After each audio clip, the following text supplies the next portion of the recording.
Selamat datang di stasiun radio komunitas Suara Sangkakala 107,9 FM, The Voice of Restoration. Ya, teman-teman, kita akan membahas satu topik yang sangat menarik dan relevan dalam hidup kita sebagai orang percaya. Saya Pastor Guntur Irianto, siap ngobrol dengan rekan-rekan semua, teman-teman sahabat Obras tentang kehidupan kita. Senang sekali menjadi sahabat Anda dalam obrolan santai rohani kita. Ini dia, sesuatu yang sangat kita nanti-nantikan. Kita bahas satu topik yang pasti pernah, yang sering dirasakan oleh setiap kita orang percaya, yaitu dilema mengatasi dosa. Siapa sih yang gak pernah berdosa? Siapa yang tidak pernah jatuh? Siapa yang tidak pernah bersalah? Nah, kita akan mencoba menggali lebih dalam lagi tentang bagaimana seharusnya sebagai orang percaya kita menghadapi keadaan, kita tidak terhimpit oleh dosa, kita bisa menemukan jalan keluar atau solusi terbaik dan benar-benar membuat kita damai sejahtera. Nah, dosa ya. Dosa adalah kenyataan yang tidak bisa dihindari. Sekali lagi, dosa adalah sebuah kenyataan yang tidak bisa dihindari oleh setiap orang dalam hidup kita. Namun ini bagi kita yang memiliki Kristus, tentu ada sebuah pengharapan dan keselamatan. Melalui firman Tuhan dan kasih-Nya kita akan percaya, kita akan ngobrol dan kita akan menemukan jalan untuk mengatasi dosa dan hidup dalam kemenangan Kristus. Nah, sahabat, jadi mari kita sama-sama merenungkan firman Tuhan. Bersiaplah untuk mendengarkan pesan-pesan yang luar biasa dari firman Tuhan. Juga ada lagu yang disampaikan sehingga benar-benar memberkati kita. Ada satu ayat, saya membaca ayat ini dan saya kemudian mencoba merenungkannya. Ayat ini dituliskan oleh Rasul Paulus. Dia bilang begini, "Aku manusia celaka. Siapakah yang akan membebaskan aku dari tubuh maut ini?" Waduh. Jadi Paulus pun mengakui bahwa dia adalah manusia celaka, manusia lemah, manusia yang tidak berdaya, yang juga tidak bisa terbebas dari tubuh maut. Jadi tubuhnya ini akan mati gitu ya. Terus bagaimana dengan perbuatan kesalahan saya? Saya pernah bunuh Stefanus, mengizinkan Stefanus dibunuh, saya menganiaya orang Kristen, saya sombong dan lain sebagainya. Dia berpikir soal hidupnya. Bagaimana bisa keluar dari masalah yang pernah dia lakukan dan katakanlah itu dosa. Nah, pernyataan ini adalah pernyataan pengakuan dari Paulus bahwa dia adalah manusia yang lemah dan cenderung berdosa. Nah, sama seperti kita. Kita lemah, cenderung berdosa. Kita bersalah, kita lakukan lagi. Dan ini gambarkan bahwa pemahaman kita tentang manusia kadangkala sangat sedikit, sangat miskin sekali tentang manusia, tentang hidup kita. Nah, apalagi tentang dosa. Dan banyak sekali orang percaya yang masih terhimpit oleh dosa. Mari kita coba uraikan berikut ini dari ayat yang sudah kita baca. Nah, kitab yang kita baca, ayat yang kita baca tadi, yang pertama, Paulus harus mengakui kelemahan manusia. Manusia adalah makhluk yang lemah. Siapa yang bilang Anda kuat, Anda hebat. Walaupun tubuh Anda ototnya bagus, tetapi tetap saja lemah. Walaupun tenaga Anda kuat, tetapi tetap memiliki keterbatasan. Entah itu fisik, emosional, dan juga secara rohani juga kadangkala kita goyah. Nah, keterbatasan ini membuat kita rentan terhadap godaan dan kesalahan. Rentan gitu ya. Kalau tubuh kita gampang kena penyakit gitu ya. Nah, ada satu ayat yang akan menolong saya dan kita semua. Dituliskan di dalam Roma 3 ayat 23 yang menyatakan tentang keadaan kita. Supaya kita sadar, kita ngaku bahwa sebenarnya kita itu lemah. Ayat ini berbunyi, sebab semua orang yang telah berdosa dan telah kehilangan kemuliaan Elohim. Semua orang telah berdosa, tidak ada yang tidak. Dan telah kehilangan kemuliaan Elohim. Dan itulah dosa. Tetapi sebenarnya ayat ini tidak berhenti di situ saja. Karena sebenarnya ada satu kunci yang luar biasa yang membuat kita harus ngaku bahwa kita ini berdosa. Tetapi ada Kristus yang akan membuat kita keluar dari himpitan dosa tersebut. Nah, tema ini adalah solusi untuk mengatasi dilema dosa. Nah, seberapa banyak Anda rekan-rekan yang sedang mengikuti acara ini memahami tentang engkau sedang dihimpit oleh dosa. Nah, ini poin yang pertama, manusia cenderung berdosa. Nah, Alkitab atau Bible mengajarkan bahwa manusia cenderung melakukan tindakan dosa karena sifat dosa yang ada dalam diri manusia itu sejak awal jatuh manusia itu sudah ada. Nah, dosa itu sudah ada. Nah, bahkan di dalam kitab Kejadian 8 ayat 21 bagian B saya bacakan, meskipun kecenderungan hati mereka jahat sejak kecilnya. Waduh, sejak kecil cenderung jahat. Sejak kecil cenderung melakukan dosa. Ya, ini dilema dosa bahwa sejak kecil siapa yang bilang anak kecil tidak punya pikiran yang salah? Ada sekarang seperti itu. Pernyataan dari Paulus ini menunjukkan pada kondisi yang paradoks. Ya, artinya bertolak belakang meskipun kita menyadari bahwa ya kita manusia lemah gitu ya. Kita lemah gitu ya. Kemudian Paulus juga menuliskan dalam Roma pasal 7 ayat 15 seperti ini. Sebab aku tidak memahami apa yang aku lakukan. Nah, karena cenderung berbuat dosa, karena apa yang aku kehendaki tidak aku lakukan, tetapi apa yang aku benci itulah yang aku lakukan. Nah, ini sama. Inilah manusia. Ya, justru yang kita benci yang kita lakukan. Ya, yang kita kehendaki yang baik kita tidak lakukan. Ini kecenderungan dosa. Dan itu terjadi pada setiap manusia. Siapa orang hebat? Siapa orang suci yang tidak seperti ini? Tidak ada kecuali Yesus ya. Satu-satunya. Ya, satu-satunya yang kudus, yang tidak ada pikiran seperti dituliskan oleh Rasul Paulus. Aku tidak memahami apa-apa tentang apa yang kulakukan. Justru yang baik yang harusnya aku lakukan tidak kulakukan. Tetapi justru yang benci yang aku tidak mau lakukan justru aku lakukan ini. Ini dosa. Jadi dalam konteks ini pengakuan bahwa kita adalah lemah dan cenderung berdosa, manusia celaka seperti istilah Paulus adalah pengakuan atas kondisi kita yang akan membuat dosa itu menjadi nyata jika kita tidak punya Kristus.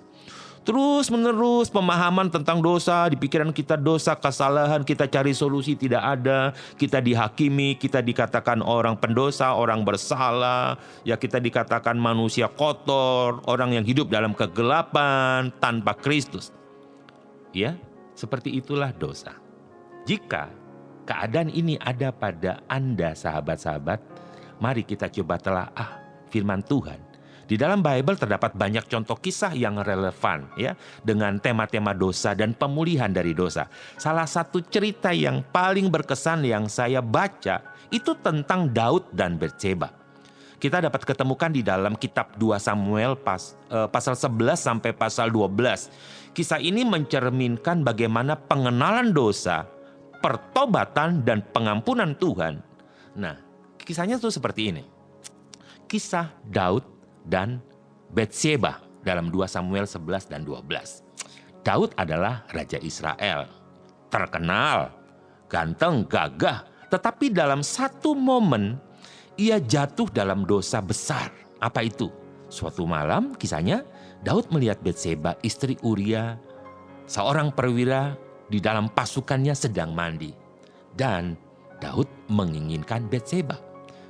Daud bersalah. Dia jatuh dalam dosa dengan berhubungan dengan Batseba dan Batseba hamil. Ketika Batseba memberitahukan kepada Daud bahwa dia hamil, disitulah Daud mulai stres. Dia berusaha menutupi dosanya dengan caranya sendiri. Daud berusaha bagaimana cara menutup kesalahannya. Bagaimana mencari jalan keluar dengan pikiran Daud, dengan strategi Daud sebagai seorang raja. Nah, kemudian ia mencoba untuk memanipulasi situasi dengan mengundang Uria pulang. Uria suruh pulang dari medan perang. Sementara Uria itu sedang perang. Kemudian dia berkata, kamu pulang dan tidurlah bersama istrimu di rumah.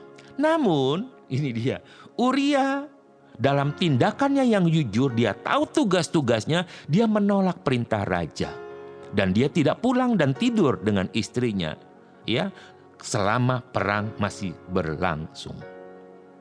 Nah, mari kita lihat Daud terus berusaha menutupi dosanya, bahkan dengan tindakan yang lebih jahat, yaitu mengatur pembunuhan Uria dalam pertempuran. Diperintahkan agar Uria ditempatkan di barisan paling depan supaya mati. Itulah kejahatan Daud. Dosanya yang Daud kerjakan. Setelah Uria tewas, Daud mengambil Batseba menjadi istrinya. Ini sebuah kisah yang pernah terjadi. Daud dan Batseba. Namun, ini dia ya, Tuhan mengutus Nabi Nathan kepada Daud. Nathan memberitahu Daud sebuah perumpamaan dan mengungkapkan dosa Daud. Daud akhirnya mengaku dosanya. Dia tahu keadaannya, dia bersalah, dia bertobat dengan tulus, dia menangis. Dan Nathan memberitahukan kepada Daud bahwa Tuhan mengampuni dosanya, tetapi konsekuensinya adalah ia tetap ada dalam sebuah konsekuensi dalam keluarganya. Nah, kisah ini mengilustrasikan ya pentingnya pengakuan dosa, mengalami hidup pertobatan secara jujur, tahu keadaan kita yang lemah, yang gampang jatuh, dan Yesus adalah solusinya dalam pengampunan kita. Nah, mari berjalan bersama dalam perjalanan kita untuk mendapatkan anugerah Tuhan, pengampunan dosa, dan menemukan kebahagiaan sejati dalam Yesus Kristus Tuhan.